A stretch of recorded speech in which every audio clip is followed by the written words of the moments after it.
ഒരു തക്കാളി നീളത്തിലരിഞ്ഞത് അതും കൂടെ ചേർക്കാം. ഇതിലൊന്ന് വഴന്ന് വരുമ്പോൾ അല്പം ഉപ്പ് ചേർത്താൽ എല്ലാം കൂടെ മിക്സായി കിട്ടും.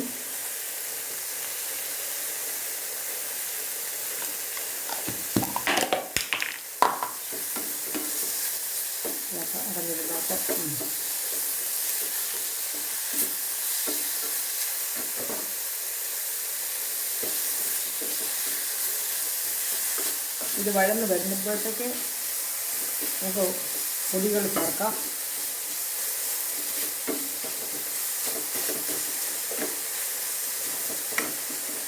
തീ കുറച്ച് വെച്ചിട്ട്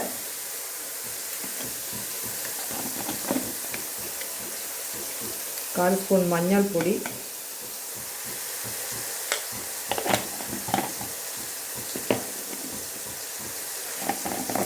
2 ടീസ്പൂൺ എരിവുള്ള മുളക് പൊടി,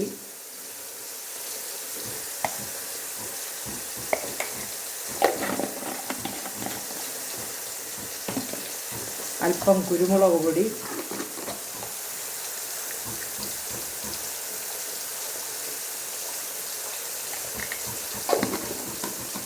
അല്പം ഉലുവാപ്പൊടി,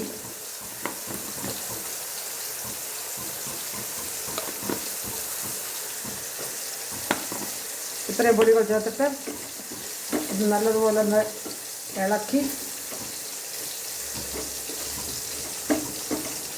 എരിവുള്ള മുളക് പൊടിയാണ് ചേർത്തിരിക്കുന്നത്. അതുകൊണ്ട് എരിക്കൊന്ന് കൺട്രോൾ കിട്ടാനായിട്ട് നമുക്ക് 1 ടീസ്പൂൺ മല്ലിപ്പൊടിയും കൂടി ചേർത്ത് 1 ടീസ്പൂൺ ചേർത്താൽ മതി. അതും കൂടെ ഇളക്കി ഉപ്പ് ചേർത്തിട്ടുണ്ട്. ഇതിനകത്ത് അല്പം പുളി ചേർക്കണം, അല്ലെങ്കിൽ വിനാഗിരി ഇല്ല. പല ദിവസങ്ങൾ ഇന്നും കടയിൽ പോയി പക്ഷേ വാങ്ങിച്ചില്ല. അല്ലെങ്കിൽ കുടംപുളി ഒരല്പം വെള്ളം ചേർത്ത് വേവിച്ചിട്ട് അതിൻ്റെ ചാറ് ഇടണം. അതല്ല എങ്കിൽ നമുക്കൊരല്പം പിഴുപുളി ഇന്നത്തേക്ക് റോസ്റ്റ് ചെയ്യുമ്പോൾ അതെല്ലാം റോസ്റ്റ് ചെയ്ത് മീനിൽ ചേർന്നിരിക്കുകയാണല്ലോ. അതുകൊണ്ട്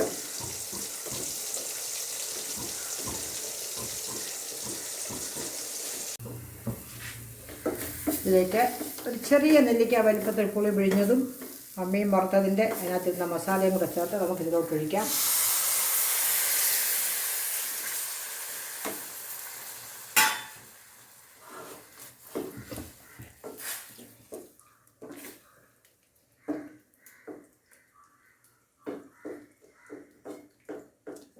മുളക് പൊടി ചേർത്തതായിട്ട് തുമ്മലും ഒക്കെ വരുന്നു. സാരമില്ല, അങ്ങനെ വരണം.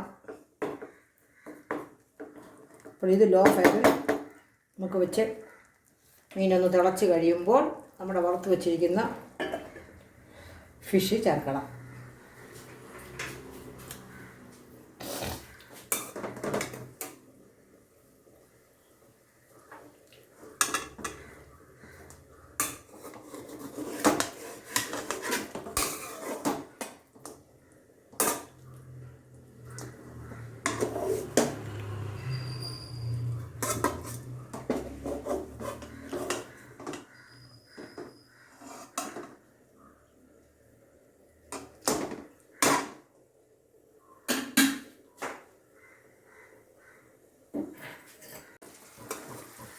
ഇതിലേക്ക് നമ്മുടെ ഫിഷ് ഫ്രൈ ചേർത്ത് കൊടുക്കാം.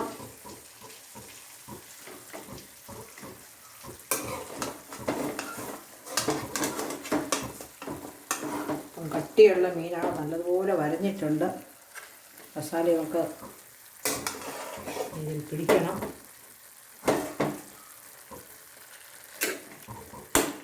രണ്ട് ടീസ്പൂൺ മുളക് പൊടി, ബാക്കിയുള്ള കുരുമുളക് പൊടി, ഉലുവാപ്പൊടി എല്ലാം ചേർത്താണ് ഫിഷ് ഫ്രൈ ചെയ്തത്.